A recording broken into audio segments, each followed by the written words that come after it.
አይደለሁኝም ገባክ? ስለዚህ ማድረገውን እያንዳንዱን ነገር አውቃለሁኝ እና ያደረከው ነገር አጠቃላይ ትክክል አይደለም። ሄርሜላ ጋር ሄዳ አብርሽ አይወድሽም። በጣም ትክክል ነህ አብርሽ። አዎ እየሰማህ ነው አይደል? አቤላ እየሰማህ ነው። የምታደርገው ነገር ትክክል አይደለም እያለክ ነው። አዎ አንተ ነህ መጀመሪያው ሁሉንም ነገር ያረከው ማለት ነው። ሄርሜላንም ወደ ህይወቱ ያመጣው አንተ ነህ። ስለዚህ አብርሽ የሚናገረው ነገር በጣም ትክክል ነው። እስኪ እንስማው። ምናምን ልቧ እንዲጠራጠር ምናምን ማድረግ ትክክል አይደለም። እኔ እና እሷ አውርተን ወይንም እኔ እና እሷ ተገናኝተን ይሄንን ነገር መፍታታችን አይቀርም። ግን ደግሞ በመሀል እንደዚህ አይነት ነገሮች መግባት የለባቸውም። ከዚህ በፊት በብዙ ሰዎች የምንጠላቸውን ነገር ዛሬ ላይ እኛ ላይ ዝም ብለህ ጥልቅ ጥልቅ አትበል እያለህ ነው። በእኛ ህይወት አትግባ። በቃ አንተ ለምንድን ነው ግን ከሱ ህይወት የማትወጣው? አቤላ በራስህ ዓለም መስራት አትችልም እንዴ? በራስህ ነገር መስራት አትችልም እንዴ? በራስህ ነገር መምጣት አትችልም እንዴ? መስራት አትችልም በራስህ በቃ የእውነቴን ነው የምልህ። እንዲሁም ሸበላ ሚስት አለች። ከሸበላ ሚስት ጋር አንድ ላይ መስራት አትችልም። ከነሱ ህይወት ውልቅ ብላ አትወጣም። አንዴ ከሄርሜላ ትሆናለህ፣ አንዴ ከአብርሽ ትሆናለህ። ከዛም ከምትል ለምንድን ነው የማታርፈው? የእውነቴን ነው እረፍ በቃ። መሆን የለበትም ባይነኝ ገባክ? እኔ ለእሷ ስሜትም ይኖረኝ አይኖረኝም እኔ እና እሷ እንተዋወቃለን። ሲቀጥል ደግሞ ስሜት በመናገር ወይንም ወድሻለሁ፣ አፈቅርሻለሁ ምናምን በመባባል የሚመጣ ታሪክ የለም። ገባ? ሁሉ ነገር አንዳንድ ጊዜ በቃላት መሸንገላ እኔ በወዳትም ባፈቅራትም በአንደበቴ አይደለም በልቤ ነው እያለህ ነው ያለው ማለት ነው። ስለዚህ ሙሉ ለሙሉ ጥፋት እያጠፋህ ያለው አቤላ የምትባለው ሰውዬ ነህ ማለት ነው። ስለዚህ አንተ ለምንድን ነው ከሱ ህይወት ውልቅ ብለህ የማትወጣው? አበቃ። ከህይወት ውጣ ከተባልክ ውጣ። ከሩታ ጋር ሆነ እረፍ ተባልክ አይደል? እንደምንም ብሎ ከሩታ ወጣ አቤላ ማለት ነው። አሁን ደግሞ አብርሽና ሄርሜላ ሲጋጩ ወደ የት ሄደላችሁ? ወደ ሄርሜላ ሄደ። እንዴት ሄርሜላን አብርሽ ሊጎዳት ይችላል? ለምን ይጎዳታል? በሚል ማለት ነው። ስለዚህ እኔ የምመክረው ምክር ቢኖረኝ አቤላን እረፍ ነው በቃ።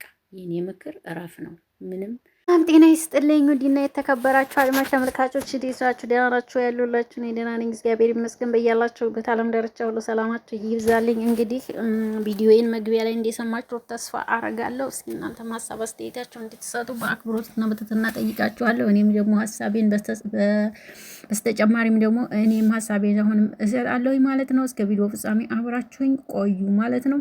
እንግዲህ አቤላን ታውቃላችሁ። አቤላን እንግዲህ ያመጣ ኢንተርኔት ሄርሜላን ሲያመጡ አቤላን እና ብሩክ የሚባሉ ናቸው ማለት ነው። አሁንም ደግሞ ሄርሜላን አምተው ወደ አብርሽ ህይወት አስገብተው ሄርሜላ ፍቅር ይዟት አሁን ሄርሜላ እየተጎዳች ነው ያለችው።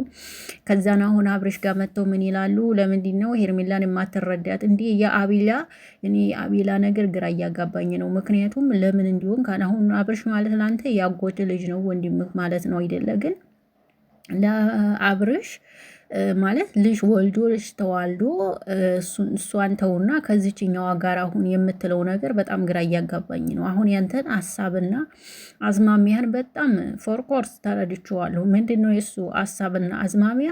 በቃ ወደ ሄርሜላ ነው መመለስ ያለብህ፣ የምትንከባከብህ እሷ ናት የማለት ይመስለኛል ማለት ነው። በነገራችን ላይ ግን ሌላ ስራ የለም መሰለኝ ውዶች፣ አልፈርድበትም ማለት እሱ ብቻም ሳይሆን እንዳለ እዛ ጋር የሚሰሩት ማለት ነው። ከሌ ነው ከሌ ነው እያሉ ነው ቪዲዮ የሚሰሩት እና ሳስባቸው ማፊ ስራ ይመስለኛል። እና ተረድተንሃል አቤላ። ግን ከቻልክ ሰው እንዲወድ ደግሞ በኦዲየንስ ተወዳጅነትን እንዲታገኝ ከፈለክ ምን ማድረግ እንዳለብህ ልንገርህ። አብርሽና ሩታ አንዲ ላይ አስታርቀህ ለኦዲየንስ አሳይ። ከዛም በኋላ አንተ የበለጠ በኦዲየንስ ተወዳጅነትን ታገኛለህ። በኦዲየንስ ተወዳጅነትን ከሌለ ነገ ቤት ባዶ ነው። 100 ሺህ ኑር፣ 70 ሺህ ኑር፣ 200 ሺህ ሴቢ ኑር፣ ሰው ካላየው ምንም ተስፋ የለውም። የሰብስክራይብ እና የፎሎ መሰብሰቡ ጥቅም የለውም ብዬ ነው የማስበውና ስለዚህ እኔ ያንተ አላማና ሀሳብ ምን እንደሆነ ሊገባኝ አልቻለም እውነት ለመናገር እና ሀሳባችሁ ምን እንደሆነ አላቅም። ይሄ በተለይ እንትና ያቤላ አሁን ያበላ ባልተቤቱ እውነት ለመናገር ቆንጆዬ ናት።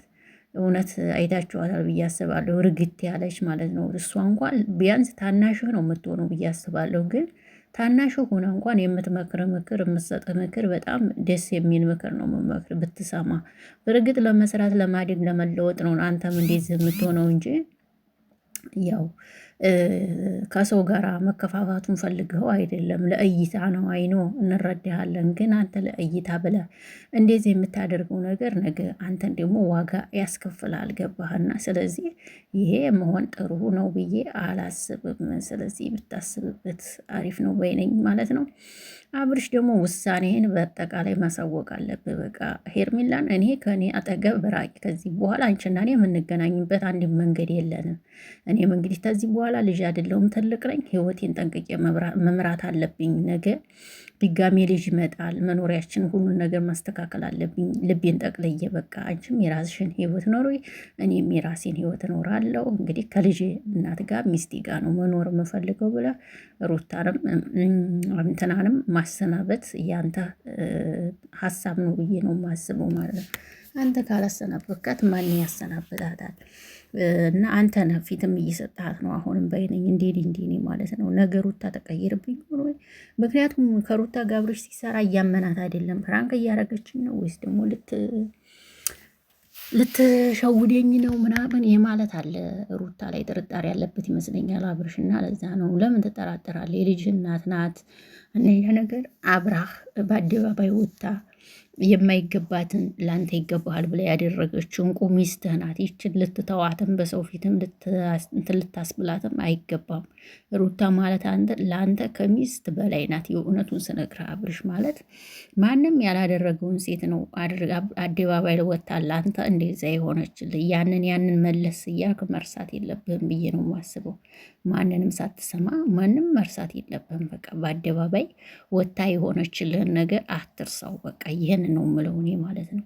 እና ደግሞ እነ ብሩክ ተብዬዋ ምናምን አሁን ከሄርሜላ ጎን ሆናችሁ ቱፍ ቱፍ እያላችሁ ነው። ቱፍ ቱፍ ብላለ ግምጃዬ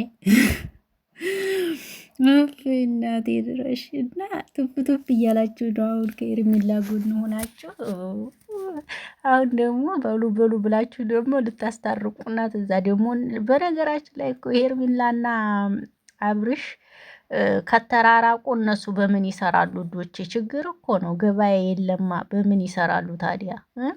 በምን ይስሩ? የሚሰሩበት አያገኙም። ገባችሁ? እነሱ አንዲ ካልሆኑ እነሱ አንዲ ሲሆኑ ነው እንጂ ሄርሜላና እነሱ ተተራራቁ ምናምን ከባድ ነው። የሚሰሩበት አይዲያ የላቸውም። ምክንያቱም አሁን ላይ ሁሉም ቡታጅራዎች ፍቅር ናቸው። ገባችሁ? ፍቅር ሲሆኑ ደግሞ በማን ይሰራሉ? ከሌና ከሌ ተፋቀሩ ከሌና ከሌ ሆኑ ብለው ቢሰሩ የሚያይላቸው ሰው የለም። እና አብርሽና ሩታ በዛውም ስራ ነው እየሰጧቸው ያሉት በእነኝ በቃ እነሱ እንዲሰሩ እንዲቀየሩ እንዲለወጡ እና አሁን ይሄ ሄርሜላ አሁን እንደዚህ በመሆኗ የሁሉም እንትን ነው እንጀራ ነው። ገባችሁ? ጥሩ ይሰራሉ፣ ጥሩ ያገኛሉ። እንደዚህ በመሆኑ ይመስለኛል። እንግዲህ ግን ደግሞ ጥሩ አይደለም። ኦኬ ሰምታችኋል።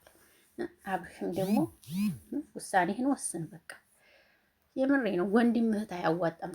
ትዳር ላይ ትዳራችሁ ውስጥ ወላ ወንድም ወላ እህት ምናምን እህት የምትወዱበት መስመር አላችሁ፣ ወንድም የምትወዱበት መስመር አላችሁ። በቃ ቤተሰብ የምትወዱበት የራሱ የሆነ ራሱን የቻለ መስመር አለው። አለቀ። ይሄ ነው።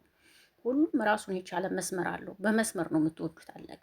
በትዳራችሁ በምትወዱት ሰው፣ በምታከብሩት፣ በሚወዳችሁ፣ በሚያፈቅራችሁ ሰው ቤተሰብ ሊገባባችሁ አይገባም። ይሄ እውነት ነው ሐሰት? እውነቴን ነው የምናገረው። ስለዚህ አሁንም አብርሽ አቤላ ያጎቱ ልጅ ቢሆንም ግን በማያገባው ነገር መግባት ትክክል አይደለም። አበቃ። ይህንን ነው የምለው እኔ። እናንተ ደግሞ የምትሉት ነገር ካለ እኔ ነጭ ነው የምናገረው። ምክንያቱም ይሄ ከሆነ ይሆናል፣ ይሄ ካልሆነ አይሆንም። የምናገረው ልክ ነው። አለቀ። ማንም ይሁን ማንም በቃ ህይወታችሁ ከእናት አባታችሁ ቤት ወጣችሁ የምትሄዱት የምትኖሩት ከባላችሁ ጋር ነው። አለቀ። የእናት ጋር መኖር አባት ጋር መኖር ይቀራል። ሆዶች ታመት በኋላ ከ21 ከ22 ከ23 ከ24 ዓመት በኋላ በቃ ወዘተ 20 ቤት ከገባችሁ ከቤተሰብ ጋር አብሮ መኖር ይቀራል። የራስን ህይወት መምራት ይጀመራል። አለቀ። ይህ ደግሞ ፈጣን ጸጋ ስለሆነ ማለት ነው። እና ይሄን ነው የምላችሁ። ወዳችኋለሁ፣ አከብራችኋለሁ። ይህ ቪዲዮ ከተመቻችሁ ላይክ፣ ሼር፣ ኮሜንት ማድረጋችሁን አትርሱ።